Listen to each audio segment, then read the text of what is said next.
Hello everyone, Marco Montemagno here, Digital Domination Summit 2013, and with me a friend, a person that I really appreciate his work in this moment, Gareth, founder of CapellaPR. Hi Gareth, how are you going? Very good, thank you, great to be here.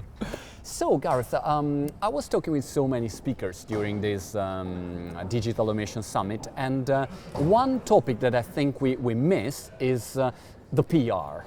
So, okay, cool, a lot of people, Seth Godin, he was talking about marketing and everyone listening, but in the end, you also need to do PR. You need to talk with journalists. You need to have a strategy of what kind of promotion and communication you're going to do. So I would like to go deep in this topic. By the way, CapellaPR is one of the smartest PR company in UK, in my opinion. Young, but it's growing very fast, so take care. First point. Let's start from companies that don't have a big budget, because I think when you have a big budget, everything is easier. But it's always good to think with the mind of a startup in a way that you probably can be more creative.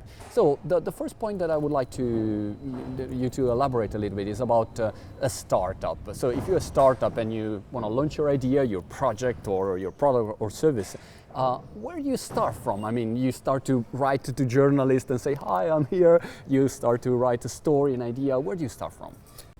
I think there's three things you need to think about when you're a startup and you're thinking about your PR. Okay. First thing is, what is it you want to say? Your message. Absolutely, you need to get that right. Secondly is, who do you want to say that to? All right. Both your end audience and then the journalists you want to then try and influence. Okay. And thirdly, you have to think about what you want people to do with what you tell them, what the call to action is. And I think too often PR campaigns don't have that simple thinking behind them. They simply go in trying to create lots of noise, create a story without really thinking about that last thing, which is what is it that you're trying to get people to do? Right, because in the end, I mean, is the final result that you need to have in mind. I mean, I think if you want to get sign up for your website there has to be something that the users, when read the news, say, okay, I'm going to do that. I think that's absolutely right. You can divide the kind of output of PR into both outputs and outcomes. So an output for me would be, we generated loads of nice coverage in a national newspaper, but an outcome for the business would be, as you say, people have signed up, people have actually bought the product, or people's opinion about something has been changed. Right. And it's very important to design programs thinking about those two things. Yeah, also because maybe you could have a great coverage and no results from a business point of view, or maybe not so much coverage, but the right coverage, and then you get big, I don't know, you sell more products or this kind of stuff.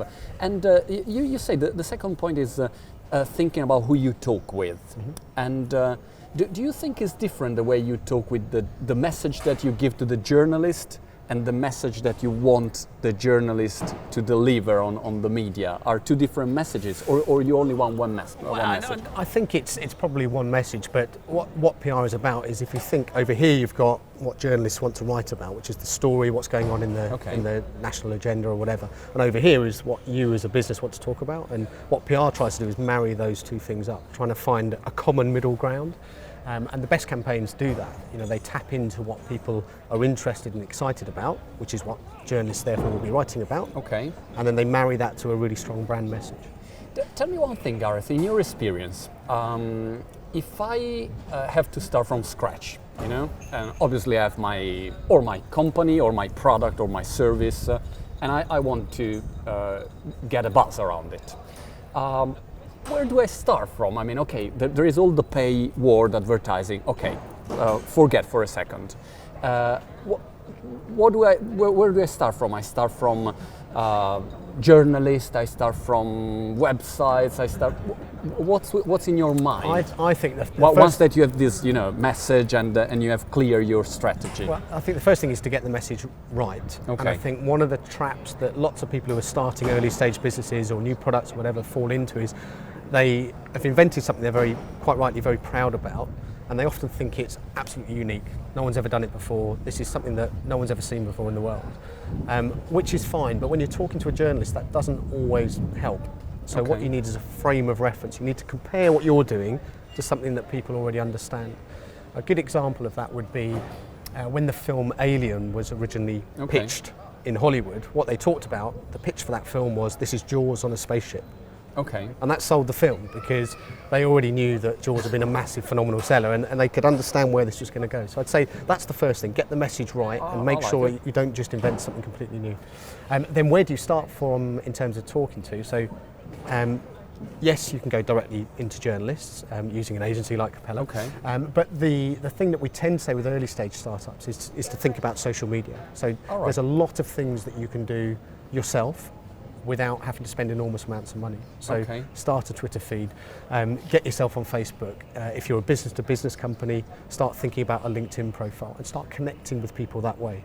Because PR is all about trying to get other people to recommend you, your product, your service, your message. Okay. And that doesn't necessarily have to be a journalist to begin with. That can be other peers within the industry. And also can probably help if you have a social media platform, let's say, social media presence. When a journalist see your message or your PR message, then come to check and probably see, oh wow, this guy has got thousands of followers, and so probably it helps to.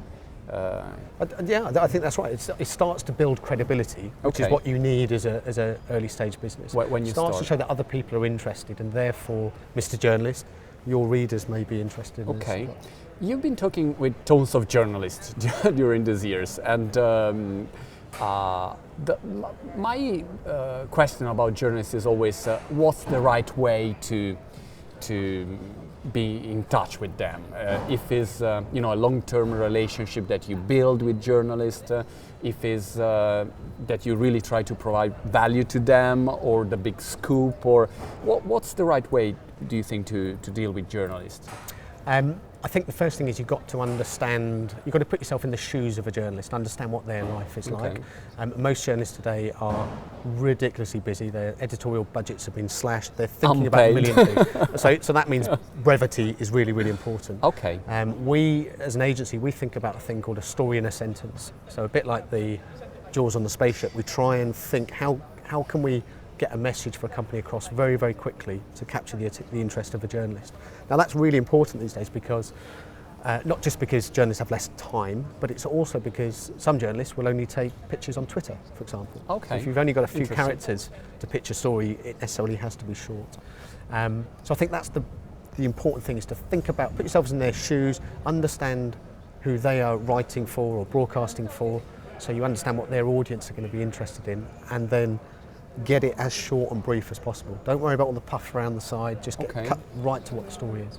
Is any great case history that you had dealing with journalists that you thought, gosh, I mean, this, not trick, because trick is bad to say, but this way of doing was giving me a great result? And because I give you an example, I received tons of press release from PR agencies or companies, and they just send me, a PDF or an email and say, hey, this is our press release, enjoy. And I think, I don't want to enjoy, I don't know exactly who you are, I don't have a relationship with you. So what's the right way to do this kind of how to build relationships? It depends on your product. I'll give you some examples. Yeah. I think if you can get the journalist to engage and get involved in whatever it is that you do, then that can help. So, for example, working for one of the online dating companies, we wanted to get the founder of that business profiled in the business media. Okay. So rather than just say, let's meet up for coffee and do a briefing, we said, well, that particular guy was really into various forms of yoga. Okay. So we took the journalist along and she interviewed him whilst doing yoga, which made it a bit more interesting and a bit more fun for me. Okay. Another example would be, we work for lots of sports brands, doing kind of grassroots sports with young people. And what we try and do there is bring journalists to actually get involved in the games that are going on. So actually get them to experience what it's like playing some of the shorter formats of traditional sports games that those guys do. So I think if you can offer something, you have to be able to get the journalist out of the office in the first place. Okay. But if you can get them to experience and engage with the product rather than just tell them and ask them to believe what you're saying, then that's quite a good way to get them more engaged. Great, so test the product and give some context that the journalist can relate and find his story. Yeah, come and get them to have a go at it, get them to play with it, so that they actually understand what it's all about.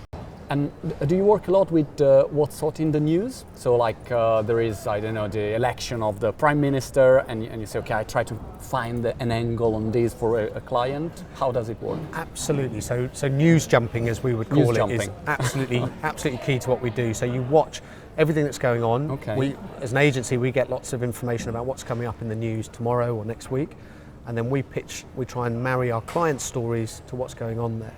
Some big things that you can always guarantee is going to create lots and lots of waves in the media is anything to do with Google or Facebook. If they announce new products or new upgrades, actually that creates enormous amounts of interest. It's almost like stories about the weather, because Facebook affects most of the people in the world. So those, if you can jump on the back of stories that bigger companies like Facebook and Google are doing and give your own perspective, then that's a really good chance for you to get major coverage. How do you balance, what's the right mix between traditional PR and PR, digital PR, let's say? And also I would like to understand from you, what's the difference, how different is for you to deal with, I don't know, a blogger or an online influencer and a traditional journalist? What's the difference there?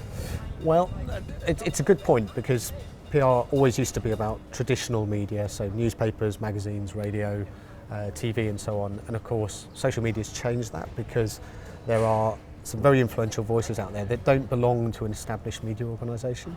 So we deal with both. Okay. What I would say is that I don't think you necessarily have to think about the two things in isolation. If you have a good idea or a good story, then it will translate across both.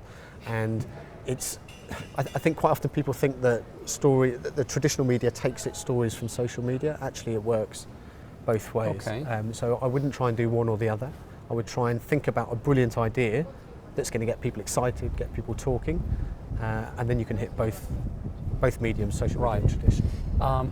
We both have kids, and we both are probably black belt of Pixar movies and Disney movies.